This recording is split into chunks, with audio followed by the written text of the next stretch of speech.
What's up, everyone? It's Zach Clayton, and I'm pumped to introduce you to my podcast, Prestige Access. Let's get to work. Let's get to work. Let's get to work. Let's get to work. I had this one because you got my name in the front. I know. I see it. Johnny, you're an absolute legend in this business. I shouldn't have to say it. The proof is right here. When is this from? I'll tell you what, the story about those belts. There's two of them.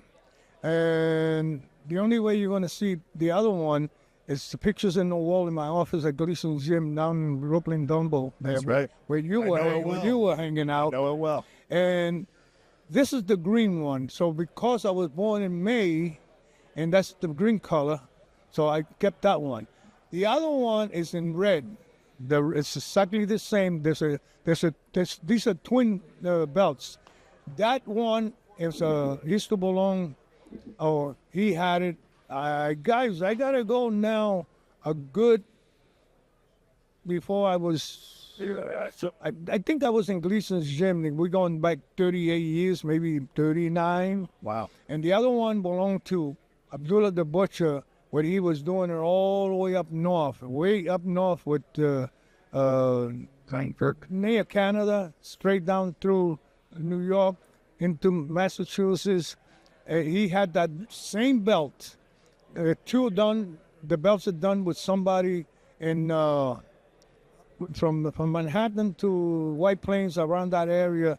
I don't know if you guys remember a guy by the name of Frank William from Ohio. Mm-hmm. You know, one of the guys that was local. He had some connection with some guy that did these belts, and this is raw. They're very heavy. They're not very heavy. Very heavy. And now you can find it, obviously, at Pro Wrestling Hall of Fame in Albany, New York, which this building through the East Coast, so much history, especially in your era. Sure. So much history. So, but I'm going to finish the little story with that belt, because this, like I said, it's two of them. East Coast, Tommy Jeanette, was an NCW, but the one that I was independent champion for almost 8 years, back and forth. Everybody worked with Tommy Jeanette. Everybody, from the Samoans back to you name it. And then a lot of my guys, because I was not the booker, not the matchmaker, because those days it's a little different. Yep. But I would help a whole lot Tommy Jeanette in that run. Yeah. Well, Tommy Jeanette decided to do a show at the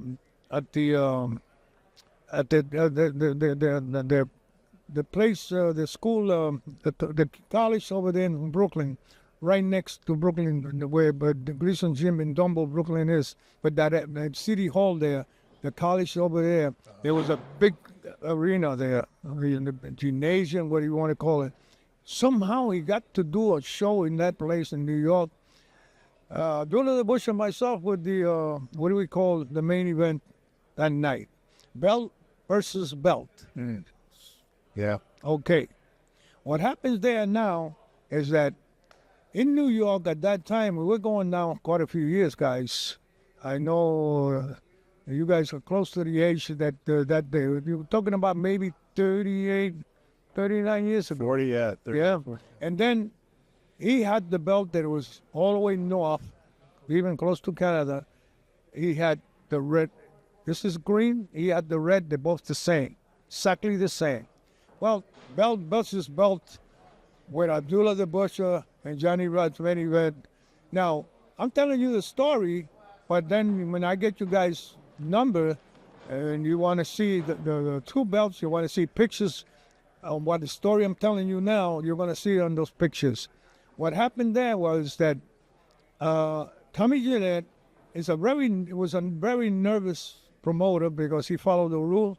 He was not just a local yokel promoter. He was a real independent promoter. He ran all the way upstate New York to Buffalo. He ran all the way to Bangor, Maine. He ran all the way up through New York, all the way to Glens Falls. He did all the summer, I don't want to interrupt, but just so that people know, this was back when this was a very big deal. This was very big deal. Yes. Yeah. Yes, this is not, it's an independent company, but it was, in those days, he was one of the biggest. I tell you, I worked almost 8 years, and that's when I was doing run around with everybody. Everybody worked for this guy.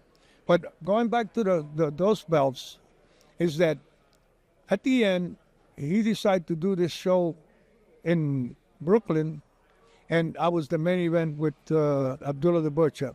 Now, the final cut down here is that once you work with Abdullah the Butcher, there is no storyline. There is no, I'm going to do this and I'm going to do that. I'm sorry, guys. If I'm making fun of the game today, slap me. But I'm going to tell you one thing.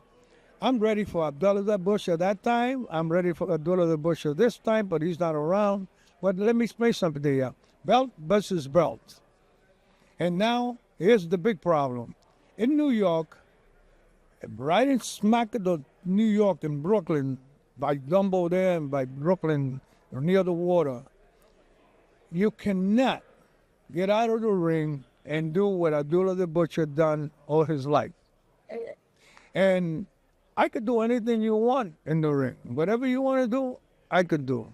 But I also a little wiser in New York, because if you fall out of the ring and then somehow you spit or you blow your nose or you did something stupid, and the state athletic commission, a bunch of grouchy guys, and they don't have no idea what the business is all about, and then you did not behave the right way, they find a way to hurt you. Not to hurt you, to follow the rules and take you downtown and take your license away. Yeah. They take your title away. They're for real. It's not a Mickey Mouse commissioner. These guys are the worst. They're good people. They're office workers. Well, Abdullah the Butcher and Johnny Rodz wrestled for 5 minutes in the ring. I still got the video. I still got pictures. And no more than 5 minutes, he's pushing me through the rope.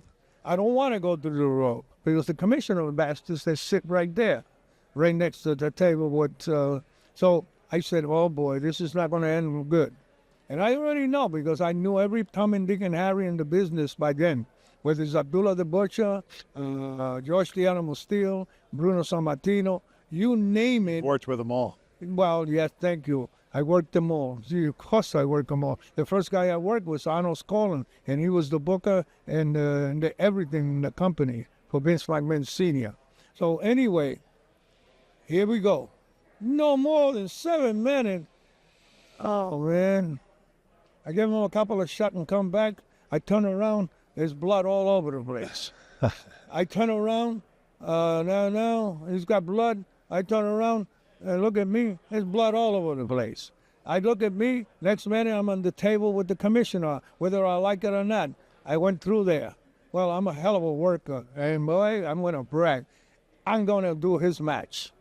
I'm going to do his match, because if I don't do his match, he won't be happy. He's not going to knock me, because in those days I still could kick his butt. I don't care how big he is. But let me tell you, I'm a little guy, but I could kick butts. Absolutely. I work the ring. I work the people. I respect everybody in this game. But then here I am bleeding. He's bleeding. I'm on his table. But when he threw me on the table, he followed me. He went there. Guess who got blood on the shirts and on the suits? One of the commissioners. Now that old man is not happy. Now he's mad. But now we continue. Now we're in the bleachers like the one I'm looking now. Now we're around the corner with the puck corners, and all the way around the dressing room. We come out the other side. We finally wind up in the ring. The whole thing becomes a big match. They ring the bell. There is no winner. I don't know what happened. The announcer, Tommy Jannette, announced that we might come back, but that's a big lie. And that's the big story about this belt that you're looking at now. This belt green, that was my belt. I was champion for the company, and he was the North, like say the Canadian New York champion coming up north. And it was just a connection with this. Well, here's the final cut. The commissioner says, you guys got to come Monday at 1 o'clock, a meeting. We're going to get our license suspended. That's what happens in those days. That's right, and that was a big deal. That's a big deal. So I've been good with the commissioner. I am a New Yorker. They knew me beautifully. As a matter of fact, we were even, I could say some of them are, you could call it friend.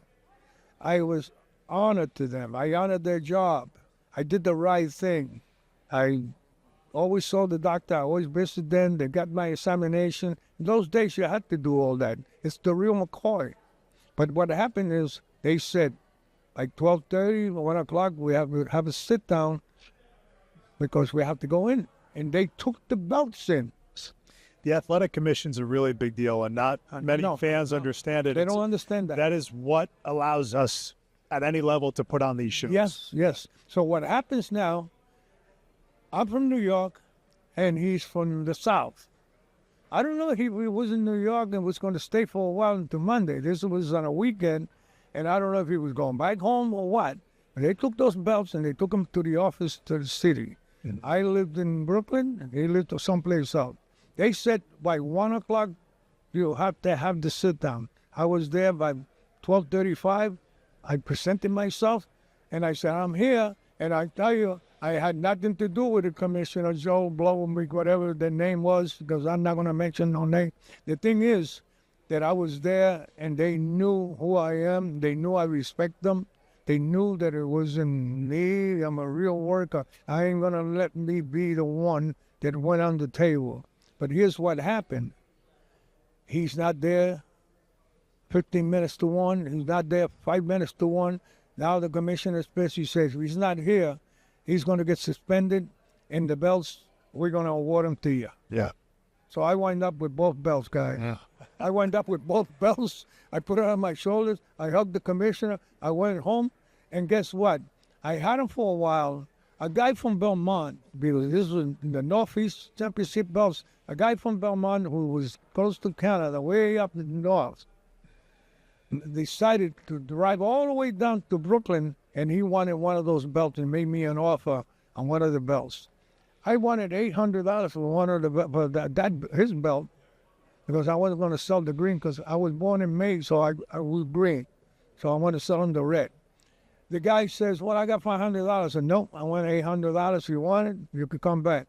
Maybe a week later, you call me up and say, Johnny, I got the money. I'm coming to get the belt. It's somewhere in the north side near Canada. I never heard from that guy again. He drove all the way down to Brooklyn to buy that belt. So I sold him, and I kept this one. Yeah. Now, I don't know, Zed, I don't know if I have you. I have your number. We text. And I'm going to text you pictures with him and I on the table. The story I told you, I'm going to send it to you on the day. You could actually Google me now. We'll find it and pull it up. Yeah, you can pull it out. You could Google and you could see, because I put it up. They're all pictures, but you can see what I told you about the table. Mm-hmm. You can see him. Oh, that was not a match. That was a mismatch. That's what that story with that belt. I had it all these years. I was very proud of that belt. That was the real McCoy. It was an independent company, but Tommy Jeanette, he's passed away already. I was a heft booker. Every Tom and Dick and Harry, from the Samoans to Johnny Rodz to Joe Blow, you name it, worked for Tommy Jeanette. He was the real independent promoter in those days. It wasn't not too much stuff going on. It was real events. He's not the only one that I had events like that. I have an event with the one that says, don't call me fake. You know who that is? Dr. D. David Schultz. I did shows with him, and I got films that they had to have 10 cops to take him away from me and take me away from him, up in New Hampshire, up north, all the way up to Maine. We did everywhere in those days. I did 8 years of independent for real. It's not the stuff that goes up today. Those independents were good.